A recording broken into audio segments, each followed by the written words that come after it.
Hi, I'm Henry. I'm an instructor here at US Flight Co.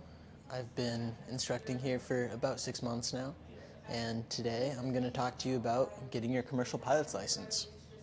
So first off, what is a commercial pilot's license?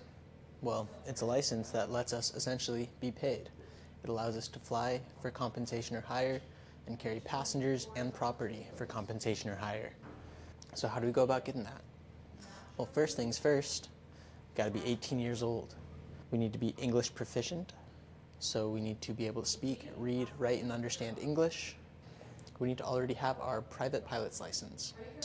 So we're 18 years old, we're English proficient, and we have our private pilot's license. We're going to go and take our written exam. So then we're going to go into our flight training. We need to meet certain flight training and aeronautical experience requirements to qualify for the commercial pilot's license.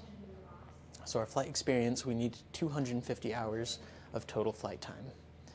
Of this total flight time, at least 100 hours have to be in powered aircraft, and at least 50 have to be in airplanes. Of that, we need at least 100 hours of PIC time, pilot in command time, and at least 50 hours of this time has to be in airplanes.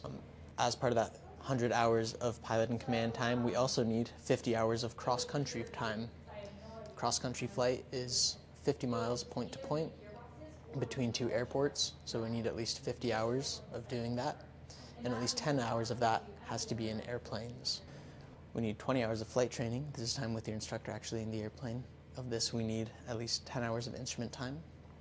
This can be in actual instrument conditions, or it can be simulated instrument where we use a view-limiting device like our foggles. They're basically just fogged out safety glasses that only let you see the instrument panel. Then we need 10 hours of complex or technically advanced time. So a complex plane is a plane that has a constant speed propeller, flaps, and retractable landing gear. If we don't have access to one of those, we can use a technically advanced airplane.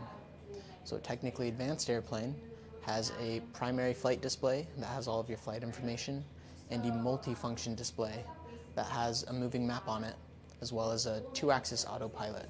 We need these two cross-country flights, a 2-hour day cross-country flight of at least 100 miles and a 2-hour night cross-country flight of at least 100 miles. After that, we need at least 3 hours of prep for the practical test with our CFI in the last 2 months before we go for the exam. We're also going to need 10 hours of solo time. This time can either be solo in the aircraft, or it can be performing the duties of PIC with an authorized instructor in the aircraft. During this time, we need a 300 nautical mile cross-country flight, one leg of which has to be at least 250 miles, and 3 total stops. We also need 5 hours in visual flight conditions at night. As part of that nighttime, we need 10 takeoff and landings at a towered airport. The testing for your commercial license is broken up into 3 parts. We have our written exam, which we took and we passed with at least a 70, and then we go to the practical exam, which is broken up into 2 parts. First, you have your oral. The designated pilot examiner, the DPE, will quiz you on different scenarios, different questions about the legality of certain operations, flights you can and can't make, your flight planning, and ensuring that you're going to be a safe commercial pilot from the ground aspect. Next, you go and fly, and you demonstrate the maneuvers you've practiced.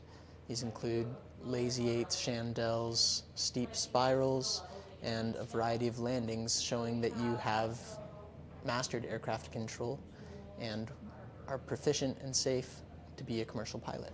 Once you've done that, he signs your certificate and you become a commercial pilot. Thanks for watching today. I'm Henry with US Flight Co., and we'll see you next time.